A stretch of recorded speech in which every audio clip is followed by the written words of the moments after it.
Olha só que satisfação. Robson Guedes, da Contabyte. Leandro, obrigado, hein? Prazer estar aqui. Prazer todo meu. Olha, muitos assuntos interessantes. Eu tenho certeza que você que está assistindo vai se identificar aqui com esse nosso bate-papo hoje. A Contabyte comemorou um festão, para a gente começar, tá? A nossa entrevista.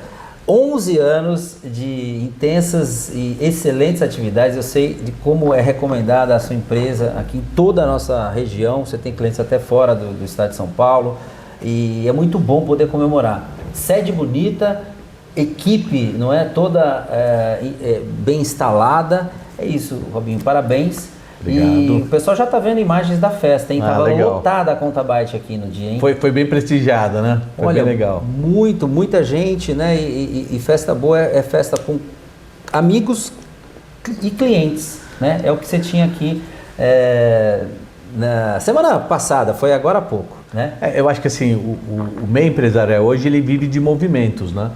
Então, o empresário que não se preocupa em fazer movimentos dentro do seu ramo da economia, ele fica para trás. Então, a gente está sempre se movimentando para levar algo de diferente para os nossos clientes e para os futuros clientes, para eles entenderem que a contabilidade não é aquela coisa do passado, do chamado guarda-livros, né? Só de lançar. Buscada, né? A contabilidade mudou, hoje é moderna, disruptiva. É uma coisa que é importante na vida de todo mundo. Se você não tiver a contabilidade próximo de você, você está fora do mercado.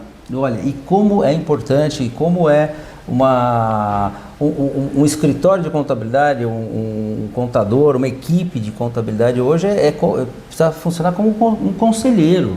Ele precisa te ajudar, para você não tropeçar em casca de banana. O contador é o médico do empresário, é o médico da empresa. Tem que entender dos trâmites, dos números, dessa burocracia louca que é o nosso país, né? Vocês ajudam a desemaranhar. Agora, falando em país, falando em imposto, daqui a pouco nós vamos ver a festa, né? Segura, mas eu tenho informação importante aí, eu tenho certeza. Eu queria já começar a queima-roupa aqui, ó. É verdade que quem entende mesmo, quem entende de imposto no Brasil, aprende a burlar o sistema? Como é que é isso, Robinho? Leandro, não é mais isso, cara. No passado isso foi. Antigamente o empresário ele queria por algum motivo sonegar imposto, deixar de pagar algum imposto ou escapar de pagar aquilo que ele deveria pagar. Mas hoje com o advento da tecnologia, a Receita Federal, as receitas estaduais, as receitas municipais, as prefeituras estão muito bem aparelhadas, o Estado está muito bem aparelhado. E hoje é tudo muito eletrônico. Então as informações, basicamente hoje aqui, se pegar a nossa operação na Contabyte, a gente não recebe documento físico mais de nenhum cliente. A gente pega as informações da base de dados da Receita Federal, da Receita Estadual, da Receita Municipal. Então você não consegue mais burlar o fisco, você pode por algum momento passar despercebido. Mas em algum momento a Receita Federal, a Secretaria de Estado da Fazenda ou o município vai te pegar, porque ficou tudo muito tecnológico, está tudo na nuvem, está tudo disponível para você. Então dizer, não tem mais jeito. A gente sempre ouve falar, eu vim ouvindo falar, olha, o pessoal está fechando o cerco aí, não adianta você querer, né, não entregar um papel, porque hoje, então a informação está online. Agora... E a maior malandragem hoje em dia é você andar certinho. O maior malandro é o cara que anda certinho. Muito bem, muito bem. Olha aqui o Robson da Contabyte, aqui de Suzano, mas que além de empresário, é professor. Está dando aula ainda? Você dá aula? Agora não dou mais aula, Leandro. Eu sempre fui professor universitário, dei uma paradinha porque a agenda de professor universitário é sempre muito complexa. Fui coordenador de cursos, né, de Ciências Contábeis e Administração. Aí resolvi montar a mentoria, então hoje eu dou aula para empresários. Tem uma mentoria específica para empresários e foco bastante na Contabyte, né? Eu falo que são muitos clientes. A contabilidade é o meu core, né? Então a contabilidade é o corpo do meu negócio. Me diz uma coisa, por que muita gente por aí diz assim, olha, gente rica paga menos imposto que gente pobre? Isso ainda é fato ou o pobre não tem nem como, já desconta na folha, é isso? Não, o que é? Eu acho que não, eu acho que sim, gente rica paga mais imposto do que gente pobre. Né? Paga, porque você vai pagar imposto, se a gente pegar o imposto de renda da pessoa física, quem paga imposto? Quem ganha mais. O governo nos últimos anos tem dado isenção de imposto de renda para rendas menores, né? Tem um projeto agora que a partir do ano que vem, quem ganha até R$5.000 vai estar isento do imposto de renda retido na fonte. E, em contrapartida, vai começar a tributar lucros distribuídos de empresários, né, acima de 600 mil. Mas a regra sempre foi essa. É que a gente às vezes entra nas polêmicas, né? Mas assim, quem ganha muito dinheiro paga muito imposto. A proporção é igual. Deve ser igual. Né? Mas é mais dolorido para quem ganha menos, né? Então, assim, a proporção de imposto que eu pago sendo assalariado, ela é mais sofrida do que a proporção de imposto do milionário, né? O milionário vai pagar mais, mas ele vai sentir menos, né? Um sentimento. Ele vai sentir menos, né? Mas... Muito bem. Olha aqui, eu estou com minhas perguntas aqui. Eu estou te respondendo aqui tudo do fundo do coração, tá? Pô, aqui é sem edição. Você acha que o brasileiro está pagando imposto e está tendo um bom serviço? É aquilo que a gente estava falando, né, Robinho? O que está faltando para essa montanha de dinheiro que chega? Nós precisamos de melhores homens públicos? Eu acho que, assim, ó, se a gente pegar, né, essa matéria eu gosto que é finanças públicas, né? Se a gente pegar desde o ano de 2000, que é o marco das finanças públicas, quando nasceu a Lei de Responsabilidade Fiscal, mudou muito o conceito do administrador público. Aquele político antigo, que fazia muito politicagem, mudou o perfil para o político mais técnico. Porque o tribunal começou a cobrar mais técnica desse político e mais ações técnicas, né? Mais informações eficientes. E aí, com essa mudança de cenário, os municípios, para a gente falar primeiro dos municípios, eles começaram a investir melhor dinheiro em educação, em saúde. Você vê hoje, se a gente falar aqui do Alto Tietê, praticamente todos os municípios dão uniforme escolar para os alunos, as merendas escolares melhoraram. Está sendo aplicado o dinheiro. Está sendo aplicado, é mais fiscalizado pelo tribunal. Tem que ser melhor? Óbvio que tem que ser melhor. É uma luta permanente para você melhorar. Se você for lá no Albert Einstein, no Sírio-Libanês, lá eles têm programas internos que eles fazem melhorar o atendimento para quem paga. E o poder público tem que fazer a mesma coisa, melhorar para quem paga o imposto. E tem um processo de melhora muito grande, né? Mas precisa melhorar bastante ainda. Acho que o poder público, né? A administração pública é uma obra inacabada. Você tem que estar sempre melhorando ela, sofisticando, né? E aí eu entendo que melhorou muito, precisa continuar melhorando, mas ainda há muito desperdício, muito descontrole, né, de alguns programas. Se a gente pegar, eu não gosto de falar, mas é sempre o governo federal é o maior foco, né, das pressões, né? Quando a gente fala de saúde, né? Bolsa Família, né? Tem dado, a percepção que eu tenho é que ele não tem gerado os frutos que ele veio para gerar. Ele ajudou. Tem gente que está usando o Bolsa Família para tanta coisa. É que assim, né? O brasileiro às vezes ele confunde, né? Então eu tenho direito ao Bolsa Família e eu vou utilizar porque eu tenho esse direito. Certo. Né? Mas às vezes eu não preciso do Bolsa Família, mas eu quero utilizar o Bolsa Família. Acaba prejudicando quem precisa. E aí um cidadão que precisa não faz direito a ter. O governo tem que fazer agora com um programa chamado BPC, Benefício de Prestação Continuada, que é dado pelo INSS, principalmente para pais e crianças que têm problemas de saúde. O governo, você vê que o governo federal vem toda hora fazendo ali fiscalizações para mudar, para cada vez mais extrair dali quem não precisa estar no programa.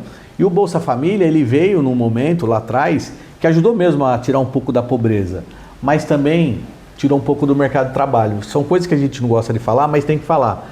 Então hoje você não tem, às vezes, mão de obra. Fica um comodismo. Fica um comodismo. Eu já ganho Bolsa Família, por que eu vou trabalhar? Né? Então tem esse comodismo. Se a gente pegar recentemente, teve uma crise do leite no Brasil, que o leite no Brasil estava começando a ficar mais caro, né? O leite estava ficando mais caro e o produto menos competitivo em relação à Argentina, porque não existia mão de obra no Brasil para a produção do leite. Por quê? Aqueles profissionais que trabalhavam principalmente no interior de Minas Gerais, no Paraná, produtores de leite, eles tinham Bolsa Família e optavam em não trabalhar. inflaciona, quer dizer, dá alguns efeitos. E todo... Tira a mão de obra, né? Tira a mão de obra.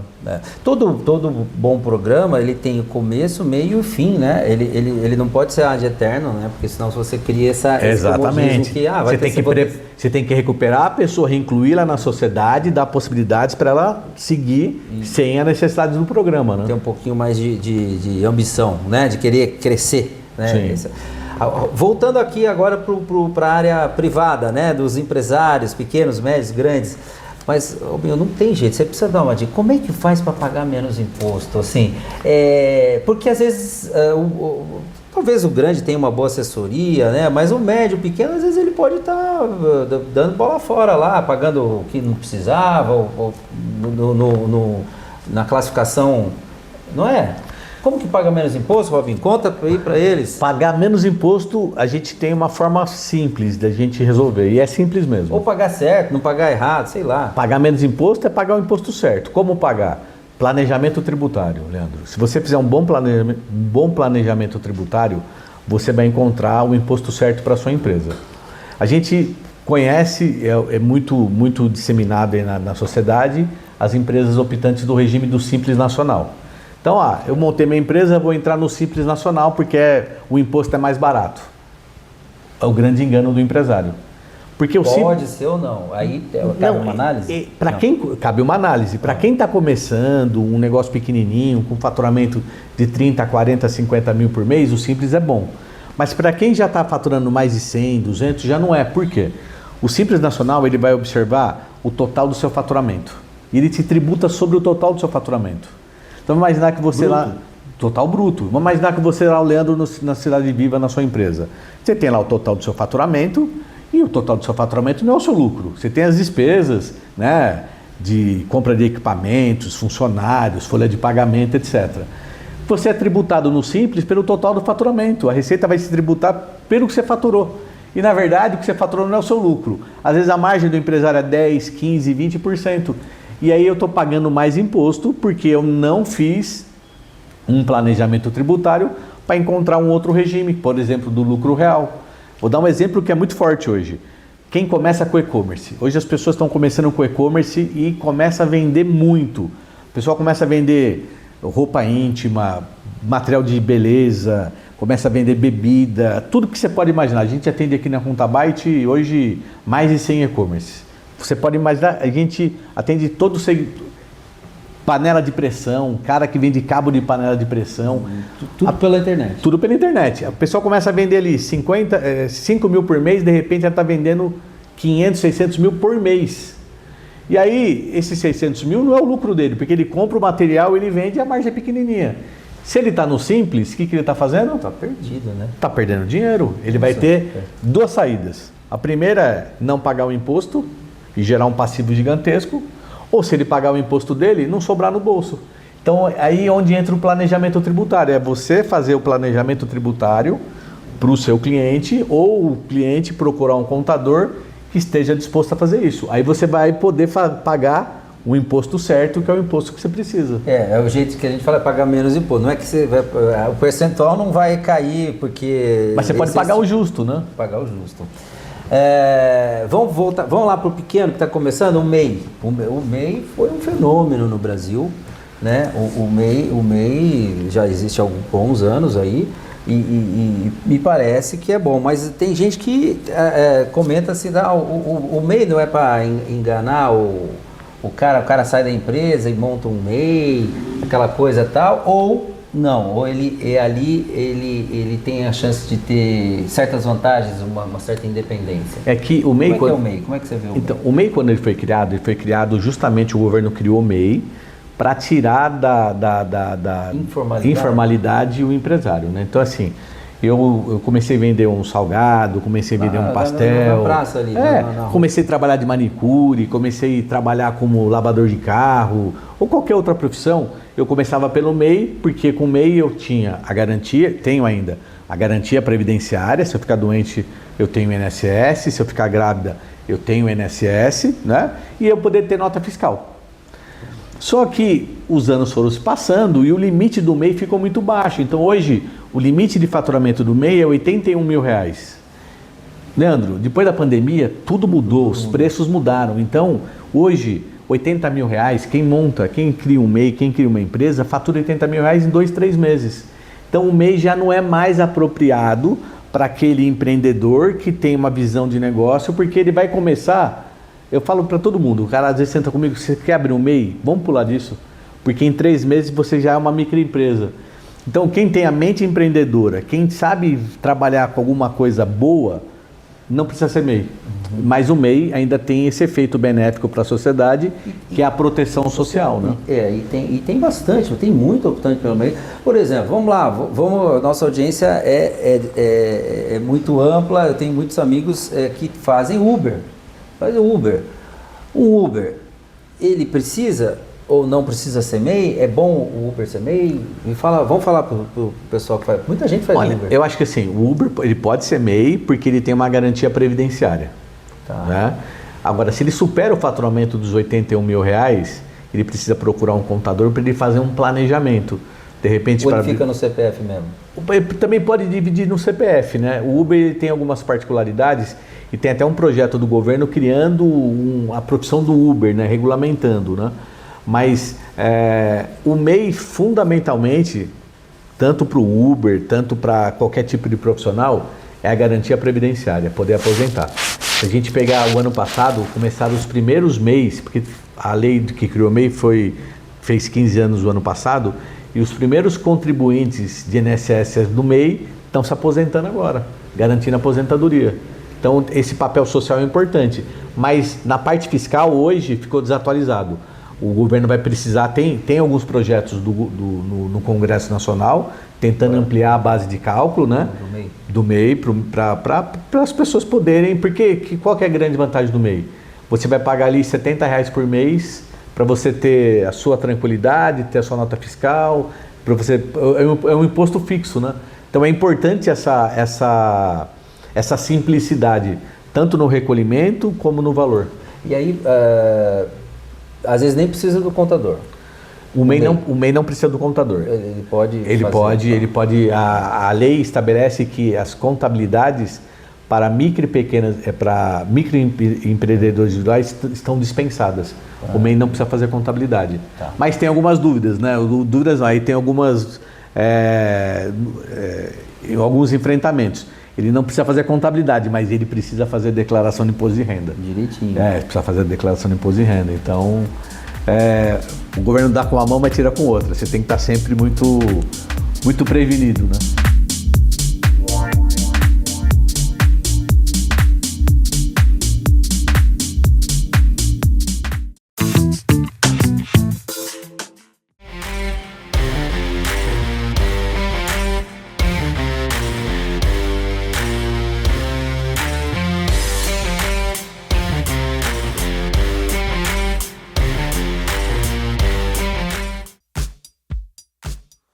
A TV Câmara está completando 10 anos. 10 anos de serviços, informação, transparência, democracia, fiscalização, comunidade, cidadania e representatividade. TV Câmara de Mogi das Cruzes, canal 3.2 UHF. Escrevendo o futuro da cidade hoje.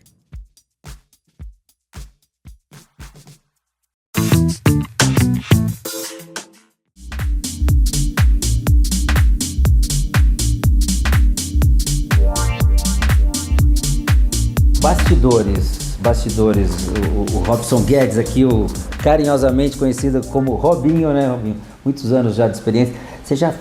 Você já recebeu propostas indecentes de empresários para ajeitar? Pô, Robinho, não dá pra gente fazer isso aqui, dar um nó aqui? Como é que você escapa dessas aí, Robinho? Leandro, porque às vezes é um amigo, pô. Cara, não sei. Nunca recebi, Leandro. De verdade, nunca recebi. Vamos pular isso aqui? Oficialmente nunca recebi. E quando eu percebi que a pessoa na conversa ia conduzir para um caminho desse, eu sempre conduzi para não trabalhar com a pessoa, né? Então acho que em algum momento da minha vida apareceram uma ou duas pessoas tentando pedir isso para mim, mas eu consegui conduzir na conversa que eu não poderia fazer aquilo, né? Que não seria bom nem para mim nem para ele. Então, Toda profissão tem suas propostas indecentes, todas, né? Eu acredito que nessa área dos números, da contabilidade... mas é incrível, ó, assim, um índice, a gente tem hoje, mais ou menos hoje, quase 1.000 clientes. Se a gente pegar na história, entre os clientes que entraram e saíram, vamos falar que passaram por aqui 1.200 clientes, a gente, assim, essas propostas indecentes foram mínimas, quase nulas. É isso aí. Agora, Porque vai muito também da postura do contador, né? Porque às vezes, quando você senta com o contador e ele te dá tranquilidade, que ele pode fazer para você a coisa certa e você pagar o imposto certo, ele não vai caminhar para o lado do desespero, né? Porque geralmente quando uma pessoa não quer pagar, é porque ela já está no lado do desespero, ela não quer pagar porque já está devendo, porque ela não vislumbra um sucesso futuro. Então, graças a Deus eu nunca tive esse problema de ter que falar um não explicitamente para ninguém. olha aí, são as conversas aqui. E ó, tô na sala do Robinho aqui, ó. Não sei se dá para ver aqui atrás. O pessoal tá trabalhando. Se bem que hoje é sexta-feira, 4 horas da tarde, hein, Robinho? Daqui a pouco você dá uma folguinha pra equipe, né? Não, mas aqui vai até umas 7, 8 horas. A gente vai? É fechamento de imposto de renda, balanço, então verdade, a gente. Esse mês é puxado. É isso aí. Vamos fazer uma pequena pausa. Vou mostrar um pouco mais da festa. Olha o festão que aconteceu aqui, selando também uma parceria com a Farol Investimentos. Farol Capital. Farol Capital da XP, né? 11 anos, festão, ó. Daqui a pouco a gente volta aqui.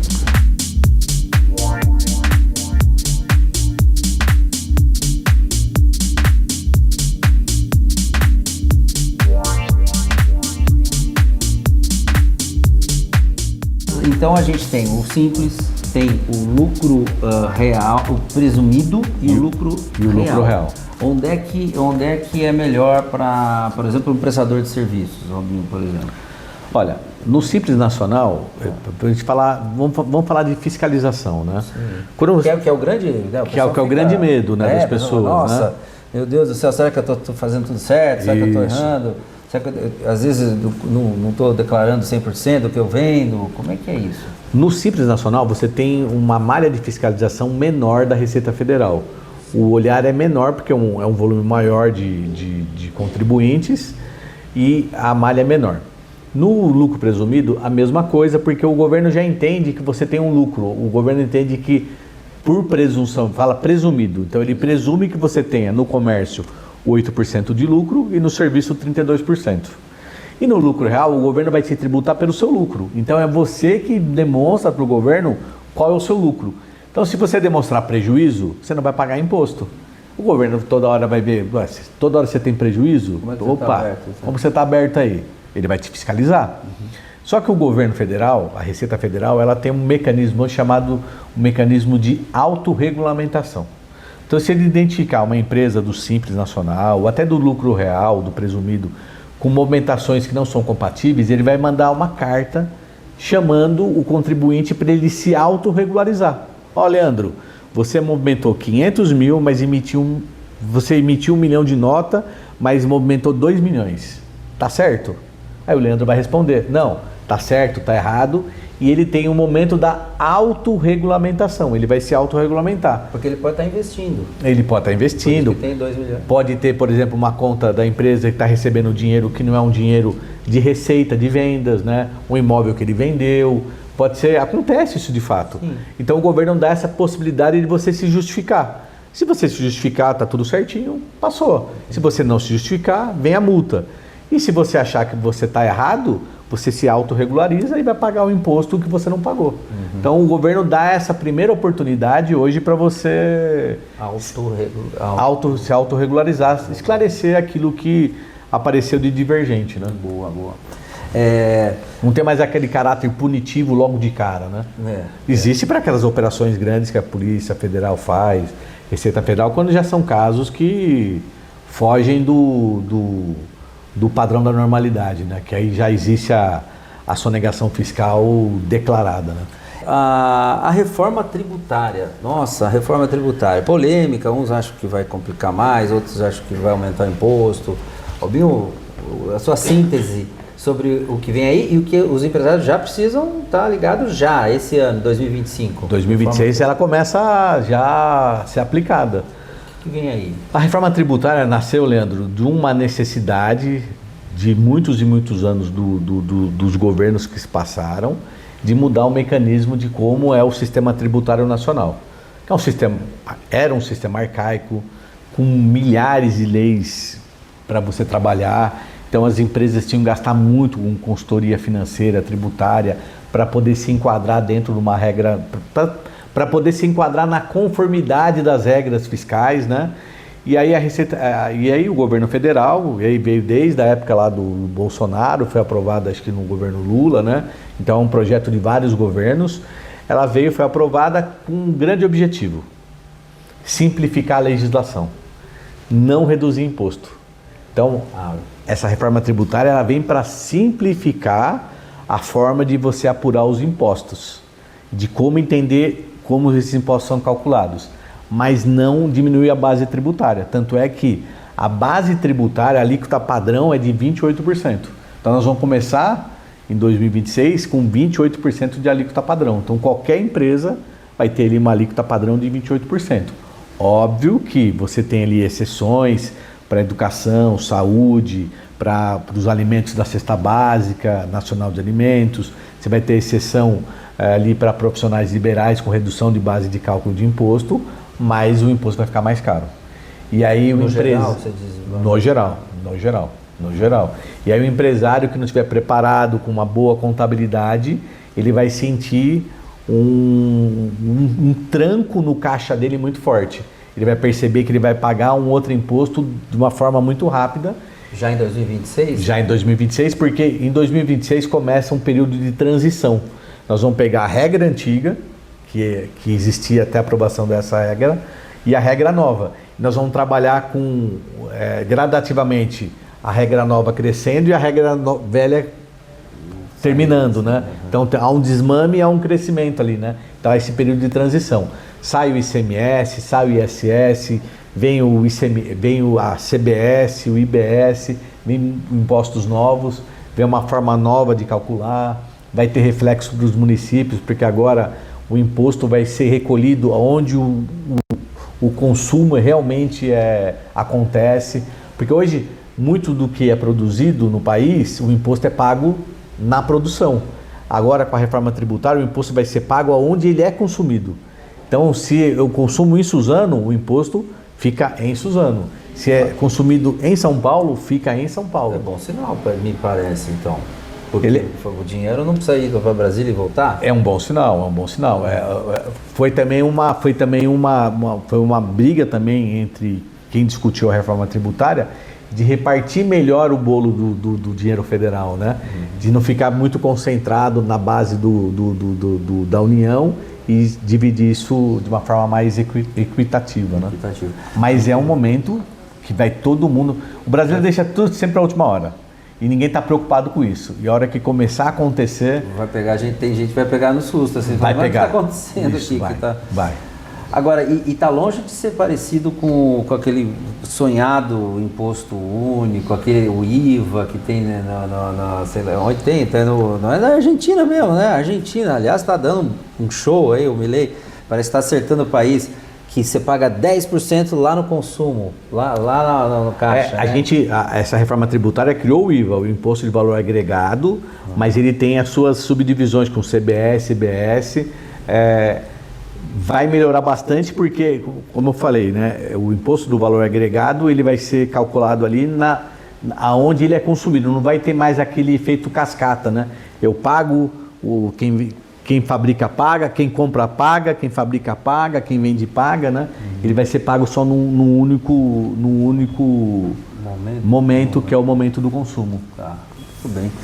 Olha, muitas informações, olha, eu não fiz metade das perguntas, acho que em breve voltarei aqui para conversar com o Robson da Contabyte, que fez um festão. Eu friso, eu não pude estar, eu estava viajando, mas minha equipe esteve aí e registrou. Vocês estão vendo imagens dessa bela festa, porque é preciso trabalhar, mas é preciso congregar com os clientes, com os amigos, e o Robson gosta de uma boa festa, né? É o movimento, né, Leandro? A gente tem que fazer um movimento para as pessoas perceberem que a gente está em movimento. É isso aí. Sucesso. Meu irmão. Obrigado. Obrigado, Seja viu? sempre bem-vindo ao Cidade Viva. Amém, obrigado. É isso aí.